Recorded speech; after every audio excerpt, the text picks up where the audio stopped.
Seks sebelum menikah nggak boleh. Itu kan hak gua.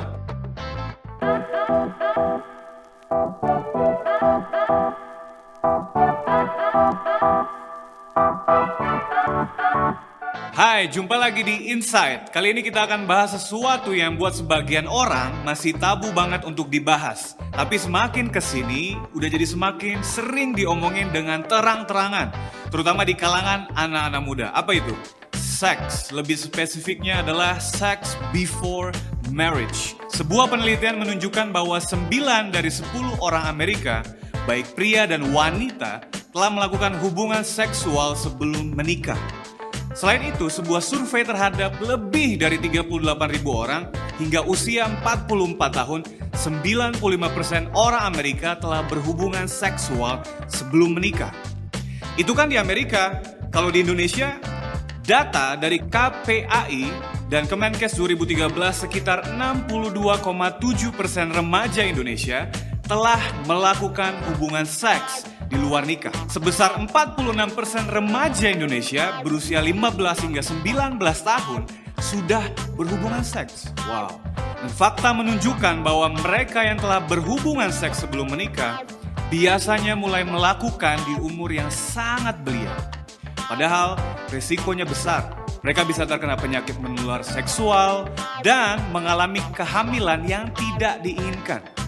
Sebuah penelitian yang dilakukan oleh Jurnal Inovasi Penelitian pada tahun 2022 mencatat setiap tahunnya 15 juta remaja perempuan usia 15 hingga 19 tahun melahirkan. Dan setiap tahun ada sekitar 2,3 juta kasus aborsi yang 20%-nya dilakukan oleh remaja. Melakukan hubungan seksual di luar pernikahan dapat membawa dampak buruk pada hubungan yang selanjutnya dan berpotensi merusak masa depan kita. Saat kita melakukan hubungan seksual, kita memberikan diri secara penuh, bahkan terikat secara fisik dan emosional kepada seseorang. Jika terjadi di luar pernikahan, tanpa adanya komitmen, itu akan menghancurkan kedua belah pihak. Jika hubungan ini tidak berlanjut, tentunya akan meninggalkan luka dan trauma yang mendalam.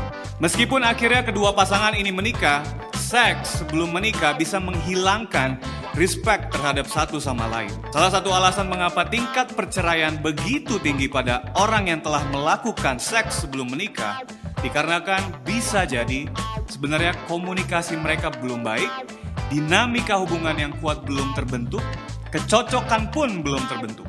Namun, hubungan fisik itu membuat koneksi palsu yang kuat, membuat mereka merasa seperti nyambung dan dekat, padahal sebenarnya tidak. Bahkan orang yang melakukan seks di luar nikah juga lebih berpotensi untuk bercerai. Nah, dari sini kita bisa melihat bahwa hubungan seks itu memang sangat dalam. Itulah sebabnya mengapa Tuhan menciptakan hubungan seksual hanya untuk pasangan menikah. Tuhan itu baik. Dia ingin melindungi kamu dan gak mau kita mengalami semua konsekuensi dari penderitaan dari sex before marriage. Dan Tuhan ingin kita masuk ke dalam rancangannya agar kita aman. Apa yang Tuhan rancangkan sangat jelas tertulis di dalam 1 Tesalonika 4 ayat 3-6. Dikatakan, karena inilah kehendak Allah, pengudusanmu supaya kamu menjauhi percabulan, supaya kamu masing-masing mengambil seorang perempuan menjadi istrimu sendiri dan hidup dalam pengudusan dan penghormatan, bukan di dalam keinginan hawa nafsu seperti yang dibuat oleh orang-orang yang tidak mengenal Allah. Dan supaya dalam hal-hal ini orang jangan memperlakukan saudaranya dengan tidak baik atau memperdayakannya. Tuhan ingin kita memiliki hidup yang kudus, yaitu menjauhi percabulan dan tidak hidup memenuhi keinginan hawa nafsu kita. Bagi orang yang belum menikah, Tuhan ingin kita memperlakukan saudara-saudari kita dengan benar, yaitu dengan menjaga dan menghormati kemurnian satu sama lain. Dengan menjaga kekudusan ini pun kita bisa tahu bagaimana desire pasangan atau orang yang kita suka itu. Apakah dia hanya mau kepuasan sesaat, atau dia seseorang yang benar-benar mau cinta dan takut akan Tuhan. Seks adalah celebration of love. Hadiah untuk kedua pasangan menikah. Indah dan kudus. Kado yang dibuka sebelum waktunya tidak akan istimewa lagi. Itulah sebabnya Tuhan meminta kita hidup kudus dan sabar menanti. Hingga pada waktunya kita membuka kado tersebut bersama dengan orang yang benar-benar mengasihi kita dan siap mempertanggungjawabkan komitmen itu di dalam Tuhan. Jika kamu mulai tergoda untuk melakukan hubungan seksual sebelum menikah, sabar.